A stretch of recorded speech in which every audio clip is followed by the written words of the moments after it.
In April 1967, North Vietnamese Army units opened their biggest offensive of the Vietnam War.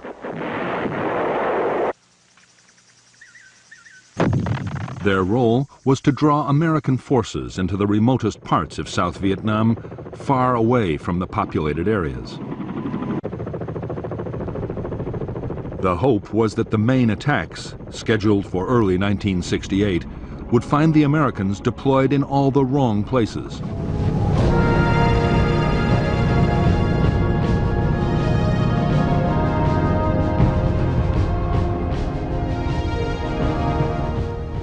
Fighting began at the end of March when a strategic Marine patrol ran into an ambush near one of the strategic hills that lay between the fire bases of Khe Sanh and Con Thien.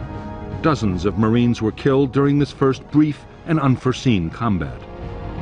The North Vietnamese had by then assembled nearly 2,000 men near the base at Con Thien, and almost every day they hit the Marines with artillery, rockets, and mortars. In the rugged countryside around, there were savage battles as patrols from each side clashed in what became known as the hill fights. During these battles, 160 Marines were killed and 700 wounded. The NVA resisted with such courage that as a mark of respect, the Marines, who usually called the Viet Cong Charlie, rechristened them Mr. Cong. But in the end, it was the sheer weight of American firepower that turned the tables at Con Thien. Repeated NVA assaults were broken, and more than 900 North Vietnamese soldiers were killed by Marine artillery, massive bombing, and the guns of naval vessels offshore.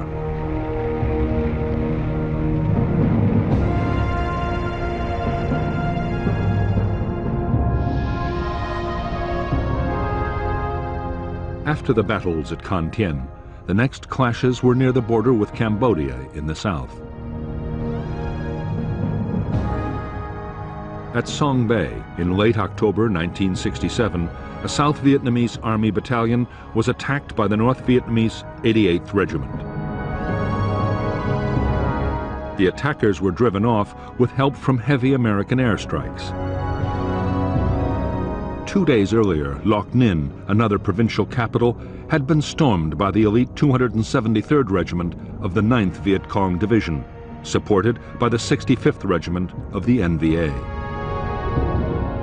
Reinforcements from the South Vietnamese 5th Division and the American 1st fought for several days and shattered the NVA regiment, leaving over 850 NVA and NLF dead. The fiercest of all the border battles was near an American camp at Dak To in the Central Highlands, which had been massively reinforced following a tip-off from an NVA deserter. By November 1967, the 1st NVA Division, reinforced by 2 independent regiments, faced the American 4th Infantry Division, the 173rd Airborne Brigade, and a mechanized task force. Bloody battles would rage around Dak To for the whole month.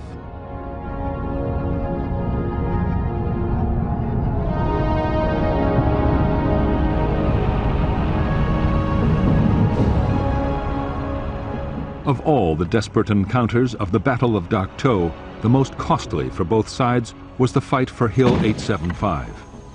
In the highlands, whoever controlled the hills could rain down mortar and artillery fire on the valleys.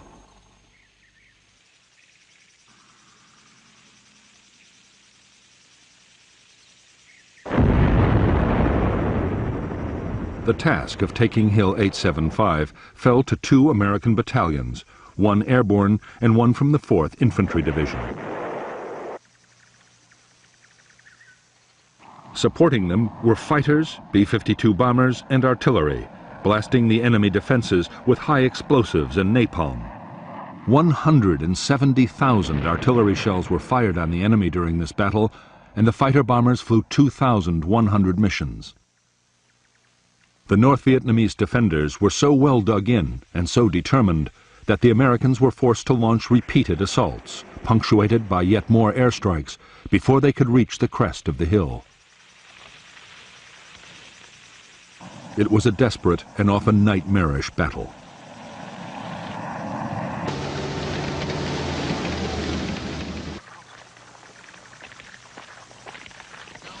It took a full week to capture Hill 875.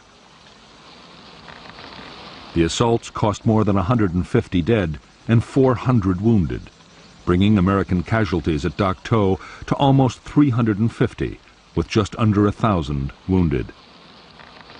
The North Vietnamese army had lost 1,200 men.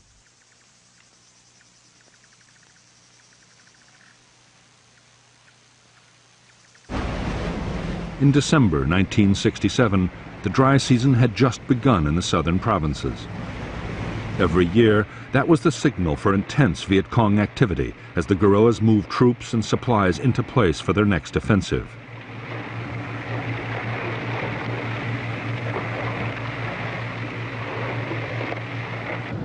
At the headquarters of Military Assistance Command Vietnam near Saigon, General Westmoreland and his senior officers ran a series of studies to try and predict where the enemy would strike in 1968.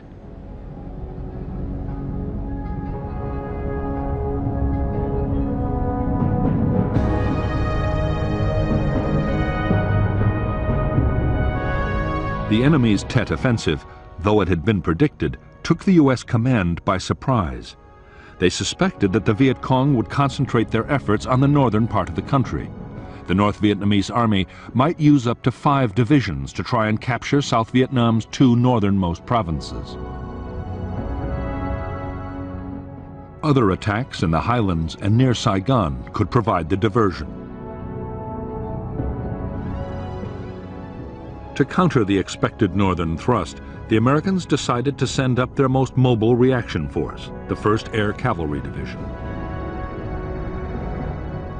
In early January 1968, the division began the massive task of moving north together with other U.S. and South Vietnamese troops.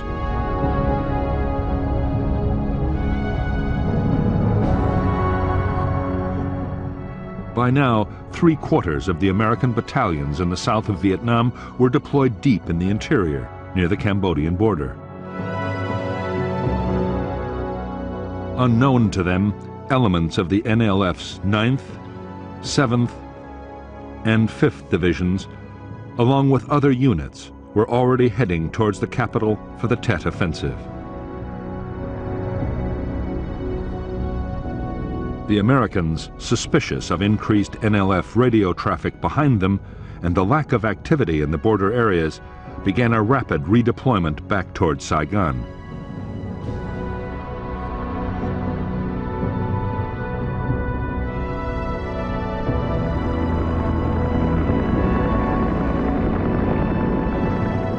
American forces were pulled back from the border areas with astonishing speed.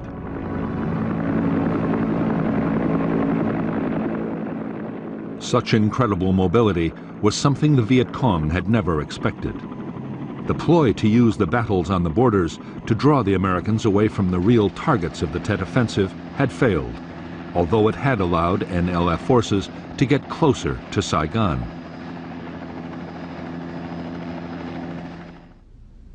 It was Lieutenant General Frederick Wayand, the commander of the U.S. Second Field Force, that had requested the American redeployment. Soon, more than half his battalions were again at bases close to Saigon.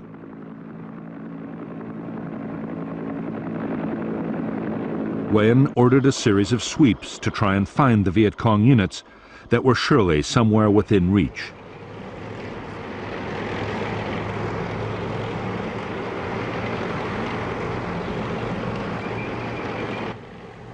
The Americans were now convinced that a major offensive was coming soon. However, no one imagined that the Viet Cong were planning coordinated attacks across the whole country. Neither did anyone guess that they meant to break the traditional Tet New Year truce.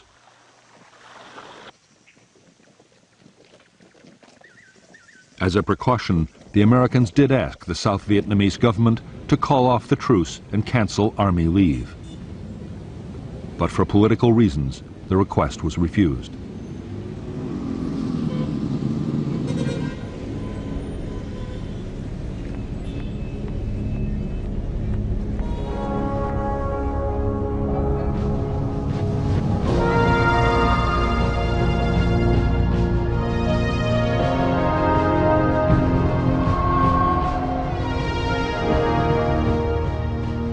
By the last week in January 1968, the Viet Cong had almost completed the massive task of deploying 84,000 guerrillas for the Tet Offensive. Most of the movement of troops and supplies had successfully been kept secret. Even villagers who didn't support the Viet Cong stayed neutral, and few reports of guerrilla activity reached the government's intelligence agencies.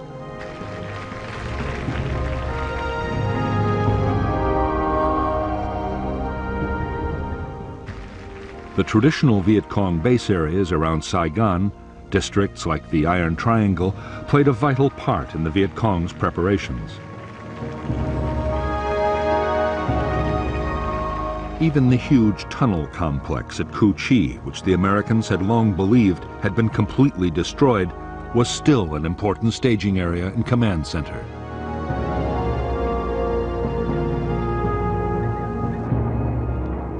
Nearer the city, the growing crowds of travelers arriving for the Tet celebrations covered the infiltration of guerrillas and their weapons.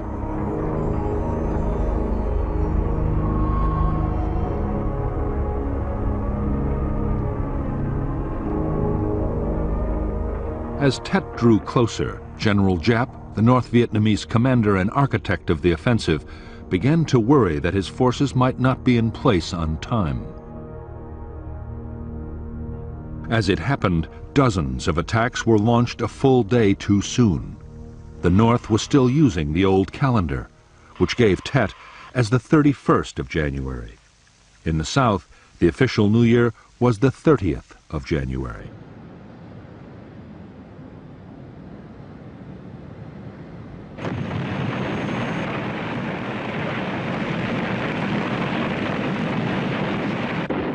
The wave of Viet Cong assaults in the early morning of January 30th, 1968, confirmed to the Americans that the suspected offensive was underway. General Westmoreland ordered all his forces to be on maximum alert. At the same time, the South Vietnamese Prime Minister, Nguyen Van Thieu, announced that the Tet truce was over and canceled the army's leave. 36 of the 44 provincial capitals were attacked, as were 5 of the nation's cities. The premature attacks should have been a disaster for General Giap's plan, but in fact they were a great success, and Giap still had at least some elements of tactical surprise. American attention remained fixed on the northern border, where Westmoreland expected the real offensive to come.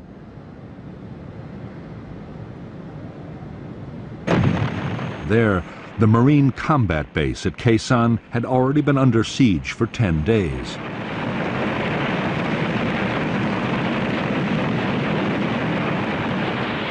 In the rest of the country, although headquarters had sent out warnings, alerts happened all the time, and there was no real sense of urgency. Half the South Vietnamese Army's troops were still away from their units on leave.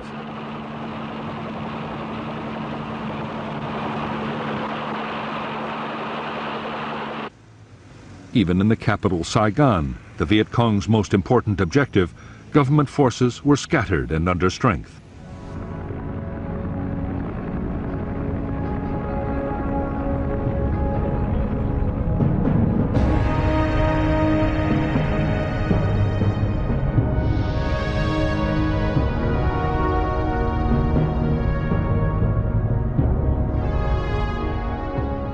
In the days leading up to Tet, 11 Viet Cong battalions, mostly local units, had assembled for the main assaults inside Saigon.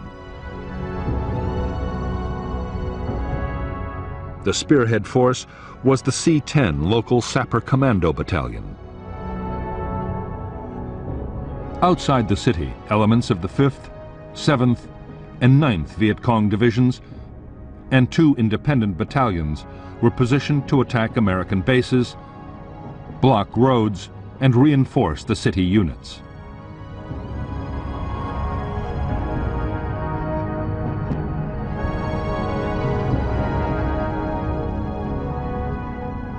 The government forces responsible for the defense of Saigon were the South Vietnamese Army's 5th Ranger Group, 3 regional militia units, and 2 military police battalions.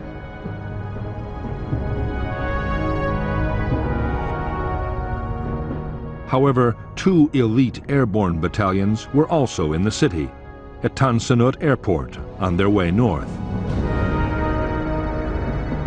The only American units inside Saigon were the 716th U.S. Army Military Police Battalion and a Marine Security Guard detachment.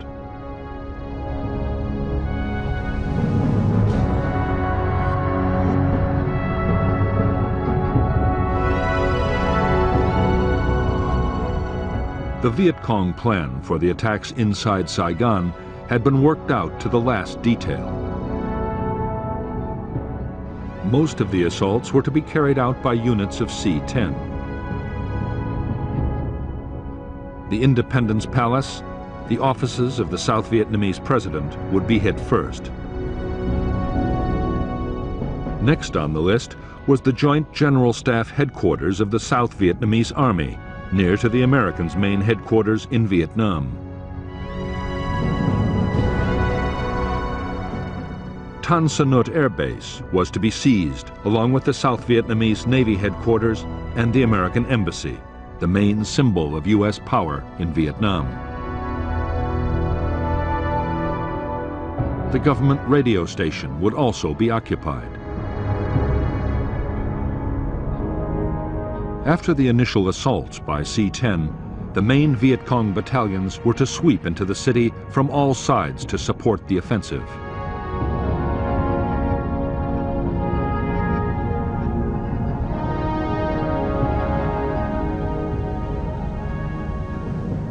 In the early morning of January 31st, 1968, Viet Cong units the length and breadth of South Vietnam surged into action.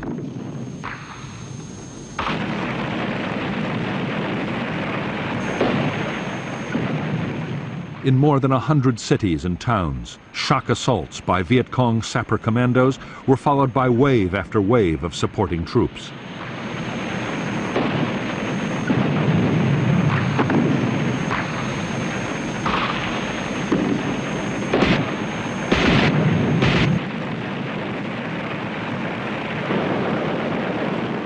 In Saigon, as one attack after another had erupted, there was complete confusion.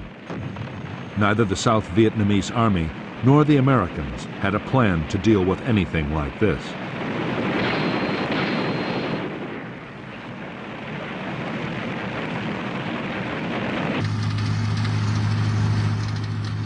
The Army's units were under strength and scattered, while the American MPs of the 716th Battalion had been left out of the alert issued the day before.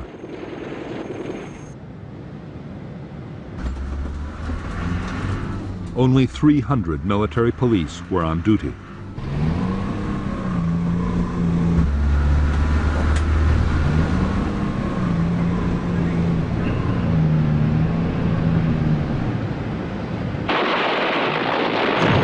Of the many attacks the Viet Cong unleashed in Saigon on the morning of January 31st, the assault on the government radio station was the best organized.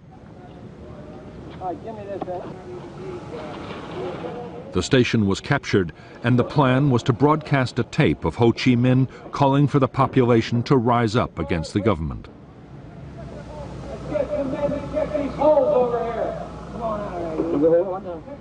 Ho's message never was broadcast. The station's electricity was cut off by the Army in the first minutes of the attack.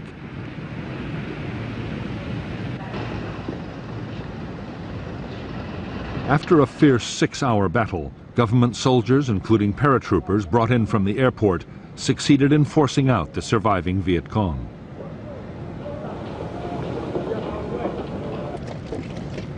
Barely a mile away, at the Independence Palace and the nearby Navy headquarters, the Viet Cong attackers had been driven away from their main targets within minutes. The sapper team had been forced to hole up in a nearby building. The fight lasted more than 15 hours. In the end, nearly all the Viet Cong inside were killed. Although U.S. military police were involved in firefights all over the city, in fact, very few American installations had been targeted in Saigon. The exception was the American Embassy, the ultimate symbol of U.S. support for South Vietnam.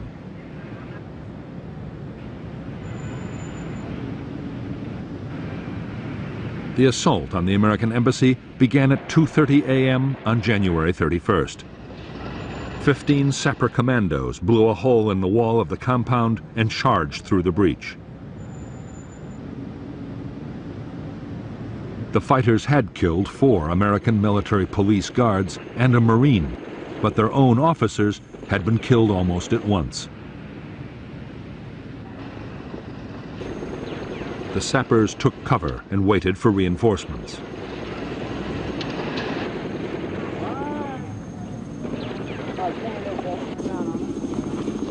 Soon, the Viet Cong were trapped within the compound, under fire from all sides.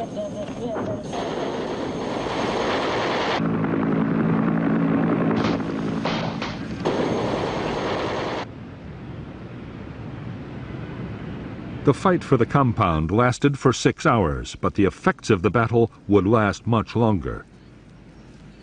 All around the world, an abiding image had been created, that of American troops battling to recapture their own embassy in the very heart of Saigon.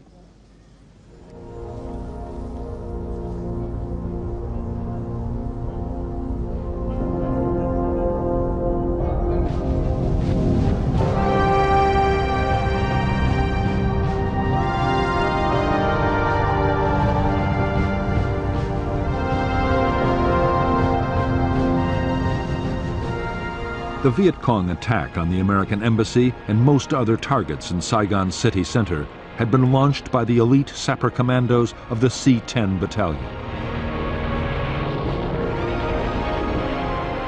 The plan was that a follow-up force of 4,000 would arrive quickly.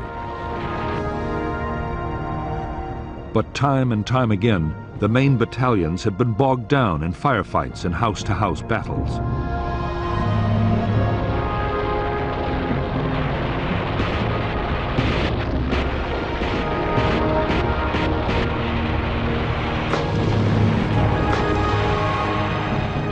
One of the sharpest clashes yet had happened near an American officer's quarters. The battle had quickly drawn in military police and any other U.S. personnel that could grab a weapon. During the night, a truck carrying 25 American military policemen to the fight was hit by a VC rocket head-on, and subsequent machine gun fire killed 16 Americans in a narrow street. Relief attempts had developed into a furious engagement which would go on for 12 hours.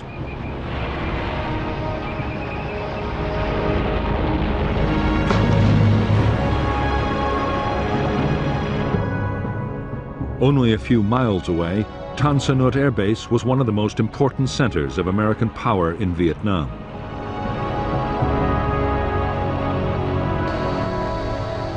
The defenders of Tan Son Nhut were a squadron of U.S. Air Force police, 2 platoons of Army Headquarters Guards, and the only 2 companies of South Vietnamese Army airborne troops not yet committed to battle elsewhere in the city.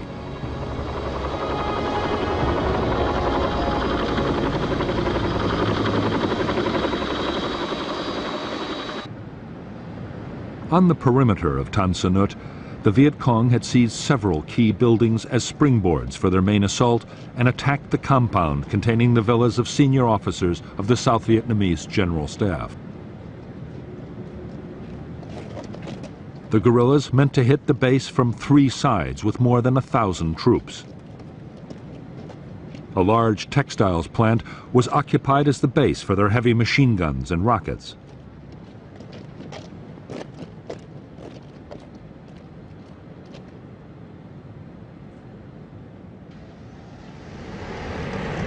Only the arrival of an armored reconnaissance unit of the 25th Infantry Division that had raced to the scene from its base 15 miles away saved Tan Son Nhut.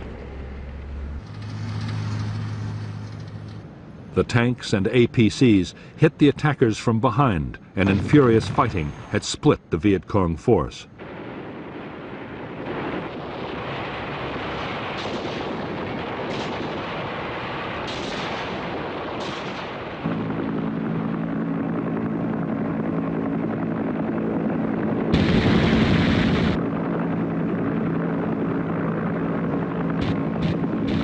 In the hours that followed, the guerrillas were hammered by American helicopter gunships and fighter bombers.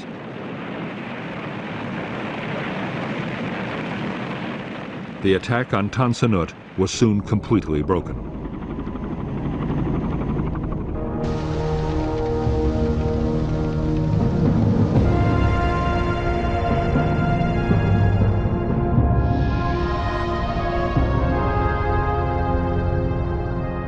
"15 miles north of Saigon was the massive American logistical complex at Long Binh.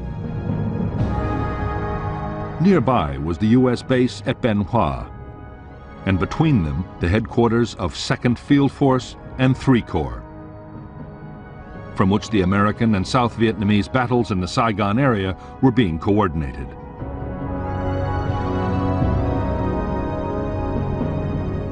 The main attacking forces were 2 full regiments of the Viet Cong 5th Division. After a heavy rocket and mortar barrage, the 275th assaulted Long Binh from the north side, while a local force battalion mounted a diversionary raid, and sappers blew up part of a massive ammunition dump outside the main complex.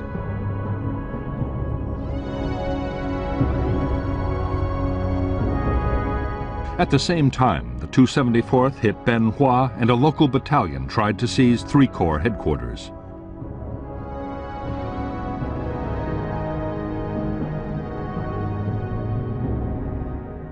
The American 199th Light Infantry Brigade, defending Long Binh, was attacked by a mechanized reserve which hit the flank of the Viet Cong attacking Bien Hoa.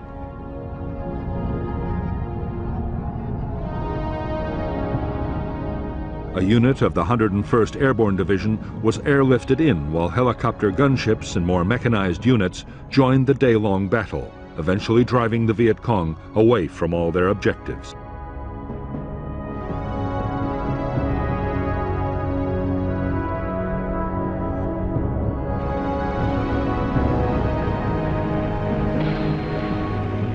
For American commanders faced with the huge scale of the Viet Cong assault in and around Saigon, Tet had been an extraordinary test of nerve.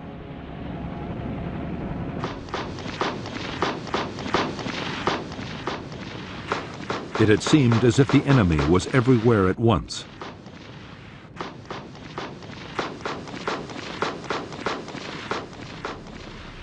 Throughout the day, General Weyand had been directing the American battle even as his own headquarters at Long Binh was under attack.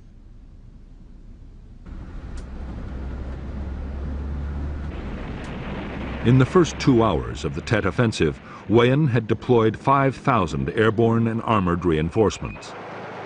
More than 500 armored personnel carriers, mounting their deadly .50 caliber machine guns, had been sent into combat.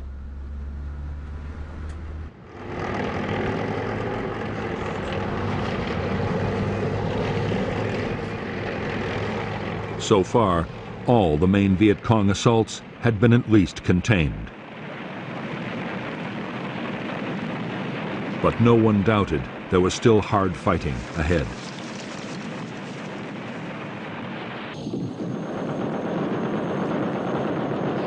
How would you assess the enemy's purposes yesterday and today? The enemy very deceitfully has taken advantage of the Tet truce in order to create maximum consternation within South Vietnam, particularly in the populated areas. In my opinion, this is... In spite of the temptation to throw everything he had into the battle against the guerrillas, General Westmoreland was determined to hold back. He was still convinced that the Tet attacks were a diversion from the main effort, which he expected to come in the northern border areas. he was deeply reluctant to commit his most mobile forces to street battles.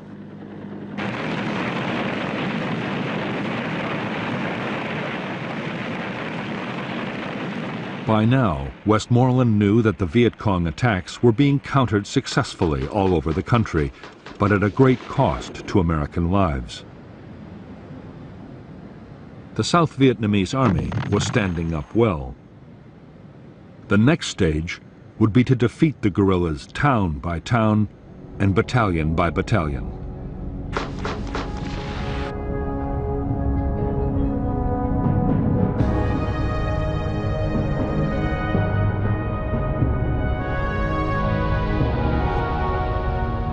In the far south of Vietnam, in the heavily populated Mekong Delta, the Tet Offensive had seen Viet Cong assaults on nearly all of the 16 provincial capitals.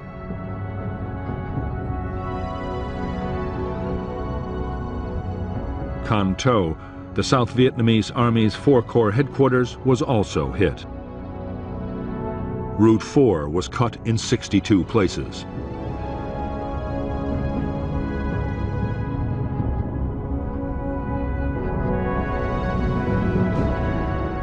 In the central and northern provinces, 11 cities, towns, and bases, including 2 Corps headquarters, had been attacked in the premature offensive of January 30th.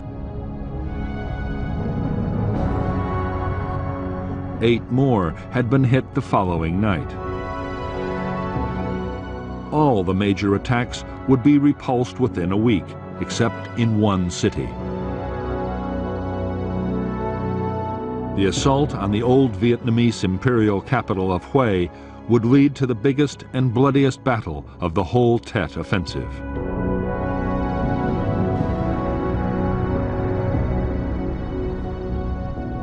The city of Hue was the 3rd largest in South Vietnam and the ancient capital of its former emperors.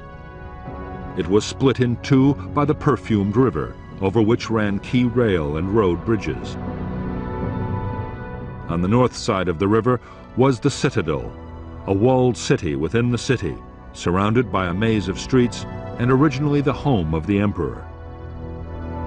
Near the citadel was the headquarters of the 1st South Vietnamese Army Division. On the other side of the river was the American headquarters compound. The only South Vietnamese unit inside Hue was the elite Black Panther Reconnaissance Company.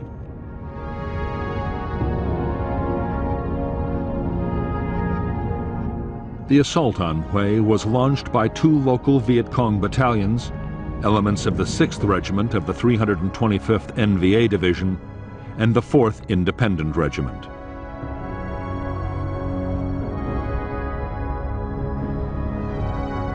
Within 24 hours, Hue fell to 5,000 NVA troops, who were quickly reinforced by a further 7,000. They instantly raised the North Vietnamese flag over the citadel. Thousands of NVA troops ranged through the streets, mopping up pockets of resistance, and most of Hue was quickly secured. The exceptions were small areas around the American and South Vietnamese headquarters. There, the defenders held out and had been reinforced by small units rushed in from outside the city.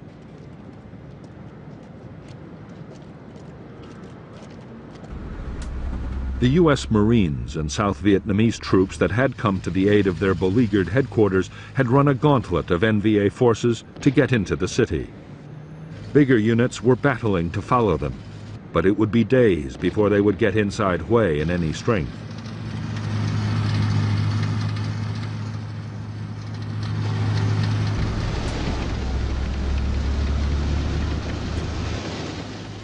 Meantime, it was clear that the North Vietnamese army meant to remain and would not be dislodged without a major battle.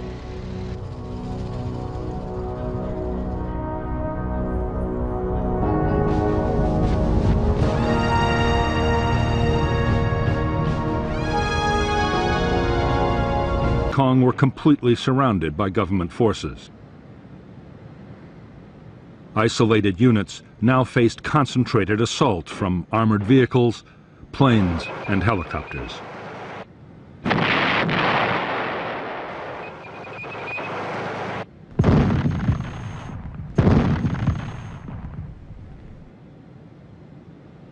In spite of the setbacks, the Viet Cong had succeeded in winning control of huge areas of Saigon.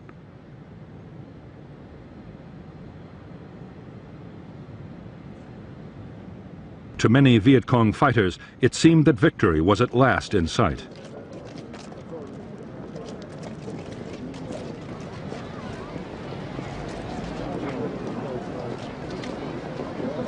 They had been promised that the people of Saigon would rise up to support them.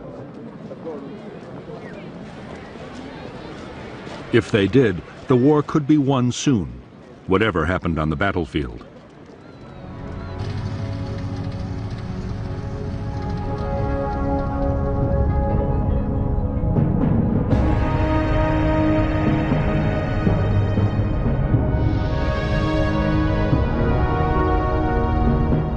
At the same time as the attacks on Saigon, the Viet Cong had launched powerful assaults on the surrounding towns. The headquarters of the 18th South Vietnamese Army Division was also hit. The headquarters had held out, and the town had been retaken after fierce fighting by American, South Vietnamese, and Australian units.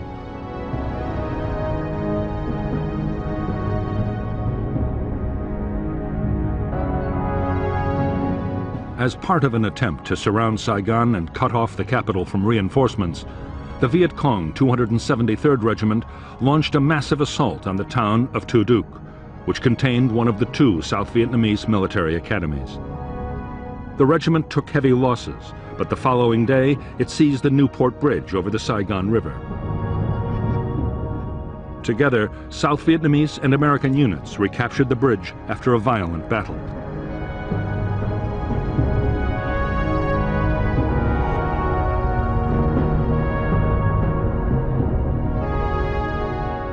At the high point of the Viet Cong assault on Saigon, the guerrillas occupied whole tracts of the west and south of the city.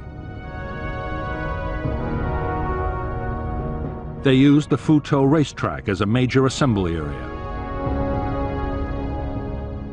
The American 199th Light Infantry Brigade launched an all-out assault on the racetrack buildings, driving the Viet Cong into the streets around.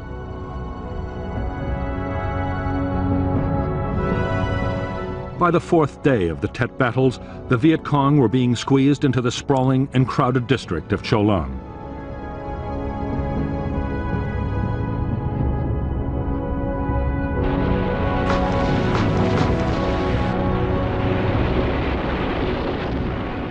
The drive to clear the Viet Cong from their last strongholds in Cho Lan and other parts of Saigon would last more than a month.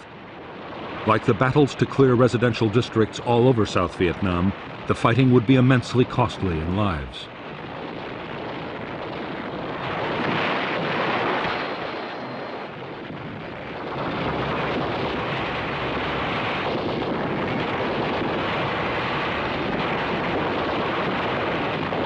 Everywhere, instead of surrendering in mass, the guerrillas were fighting back with determination and skill.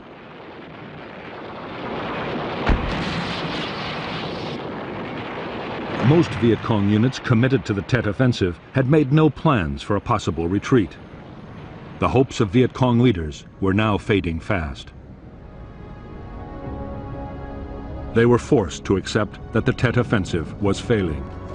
The South Vietnamese army had been meant to collapse or even join the guerrillas, but instead most of its units had bravely chosen to fight. According to General Giap, it was their skill and determination that largely blunted the North's Tet offensive.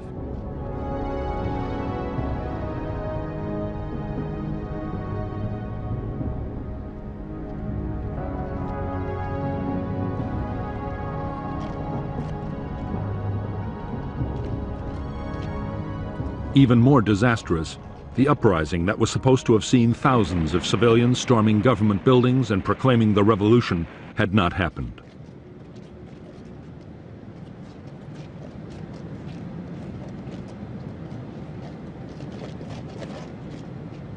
On February 17, 1968, the Viet Cong launched sudden mortar and rocket attacks all over South Vietnam.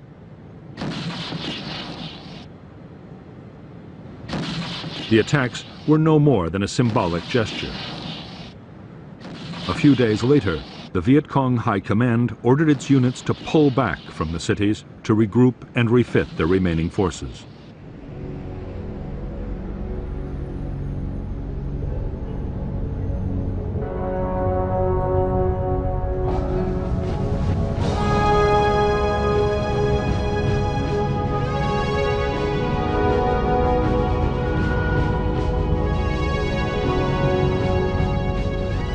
When the Viet Cong High Command ordered its guerrilla units to withdraw from the cities, it made one clear exception. The city of Hue was not to be abandoned. Although South Vietnamese Army and American forces had launched a determined counter-assault, Hue was too valuable a prize to lose.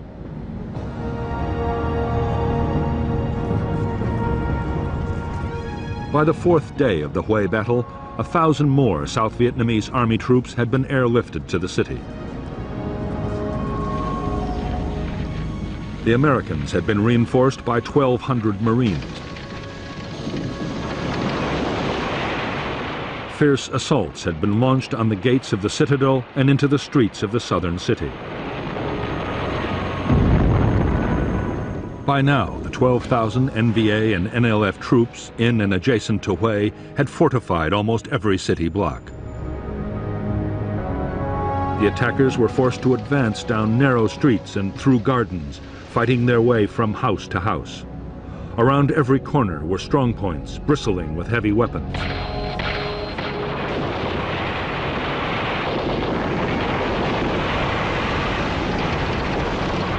Any house or wall could conceal a heavily armed NVA assault group.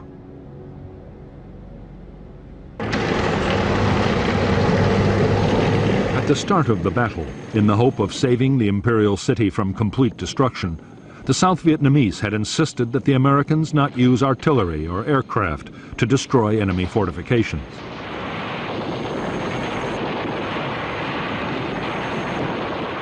After 5 days of fierce and bloody fighting, most restrictions were lifted.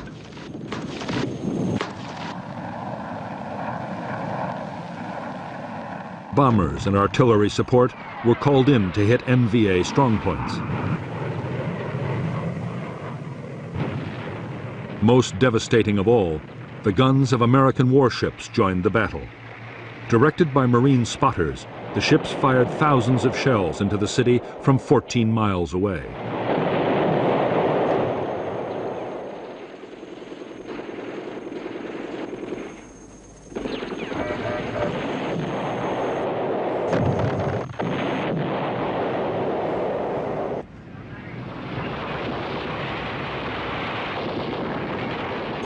Meanwhile, in spite of frantic American efforts, U.S. reinforcements west of the city were still struggling to reach the battle zone.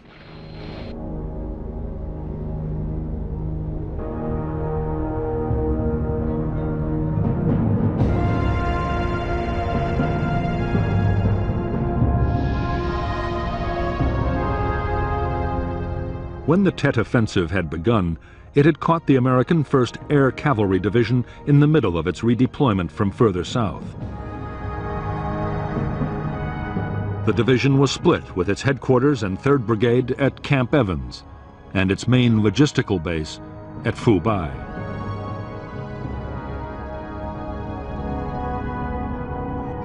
When the North Vietnamese had begun their attack on Hue, they had cut Highway 1, the vital road link between the air cavalry's fighting units and its stocks of fuel and ammunition.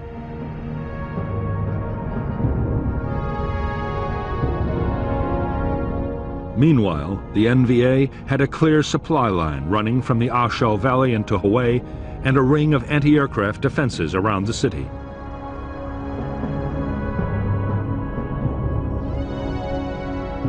The air cavalry could send only a single battalion to advance on Hue. It was dispatched without artillery support, and with air cover impossible because of bad weather, the battalion was cut off and only just escaped annihilation. It would take nearly 3 weeks for the 1st Cavalry Division to assemble the men, fuel, and ammunition it needed to start cutting the North Vietnamese Army's supply lines into Hue.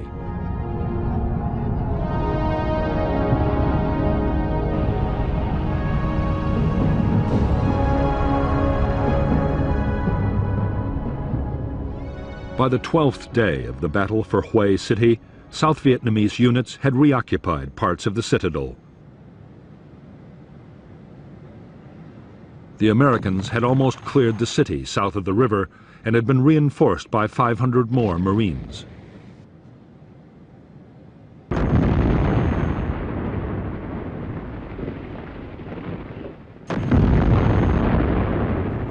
The North Vietnamese still had open supply lines to the west and were able to launch aggressive counterattacks. But with the Marines now pressing into the old city, the NVA position was deteriorating fast.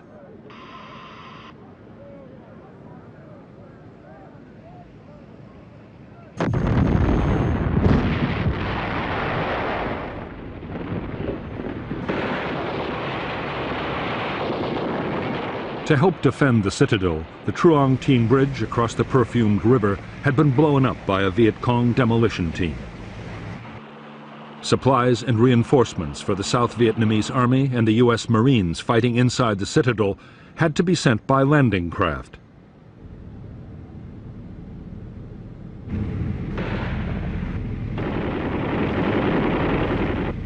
It was a hazardous journey.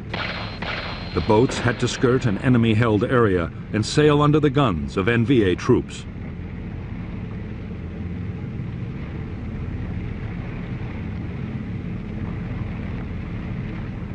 During the following week, as the Americans and the South Vietnamese blasted their way deeper into the city, the sheer weight of firepower began to tell on the NVA.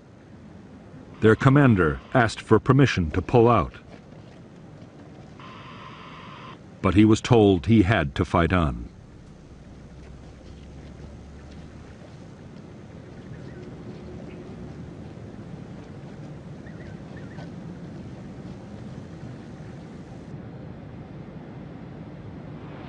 The battle continued through to the night of February 23rd with days and nights of savage fighting, before the NVA were finally driven from their last redoubt in the Citadel's Imperial Palace.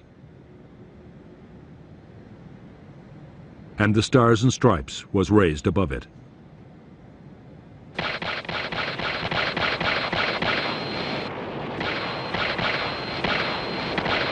Retaking Hue cost nearly 400 South Vietnamese Army and more than 140 U.S. Marines' lives.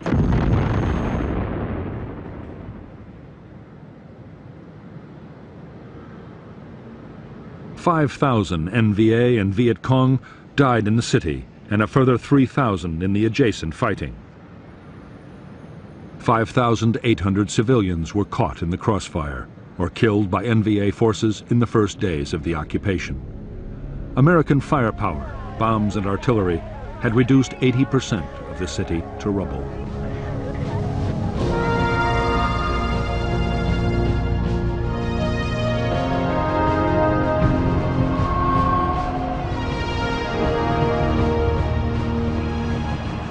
By the end of the city battles, 37,000 Viet Cong troops deployed for the Tet Offensive had been killed.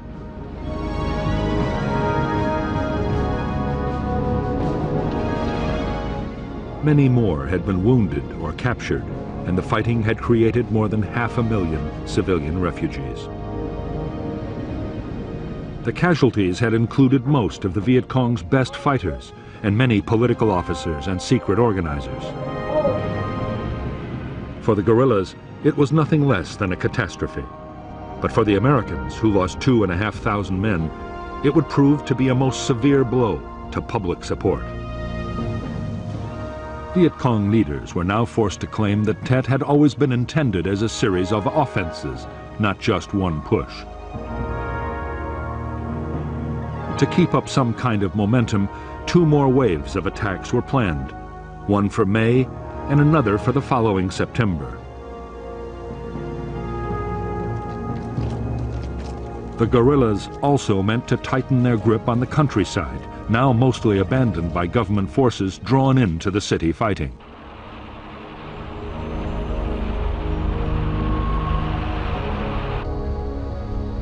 In the battles, the Americans had lost more than 2,500 men, and nearly 8,000 had been wounded.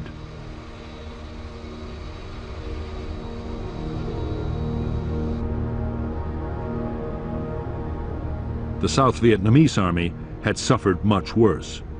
Its best units had been hit so hard, they would be useless for up to a year.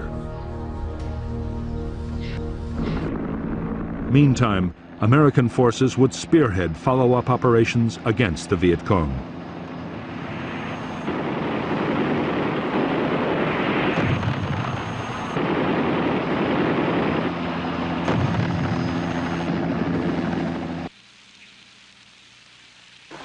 Starting March 11, 1968, massive search and destroy sweeps were launched against the Viet Cong remnants around Saigon and in other parts of the country.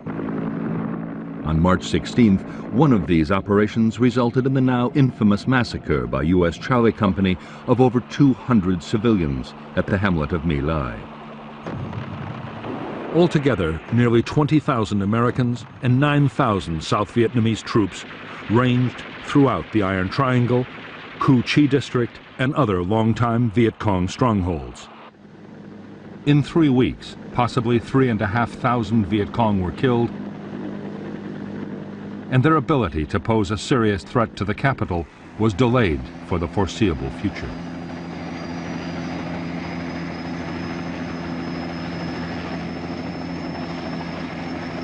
The Tet battles had delivered a massive victory to American military leaders.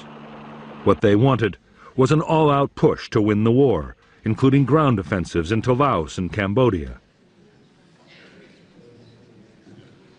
The Joint Chiefs of Staff asked for 206,000 extra men, half for Vietnam, the rest to boost the reserves. The answer from the White House was no. Tet had changed everything.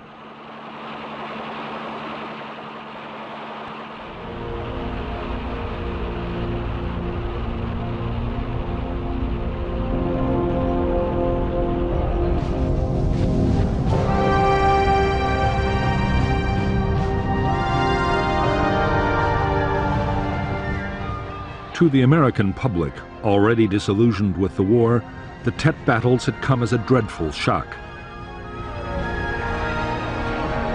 If the communists were close to defeat, as the president and the military had claimed so often, how could they have launched a nationwide offensive on such a scale?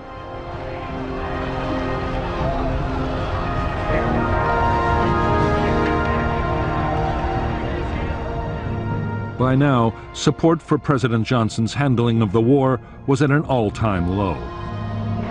He faced a re-election battle in the fall, and inside his own party, Eugene McCarthy and Robert Kennedy were opposing him on an anti-war platform.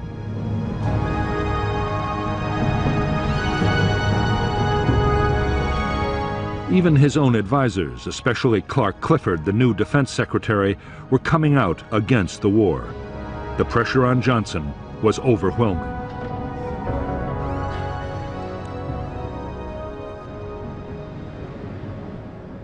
On March 31st, 1968, on national television, the president announced a new American peace initiative. He invited the North Vietnamese to negotiate and stated that as a goodwill gesture, he was curtailing the bombing campaign against the North.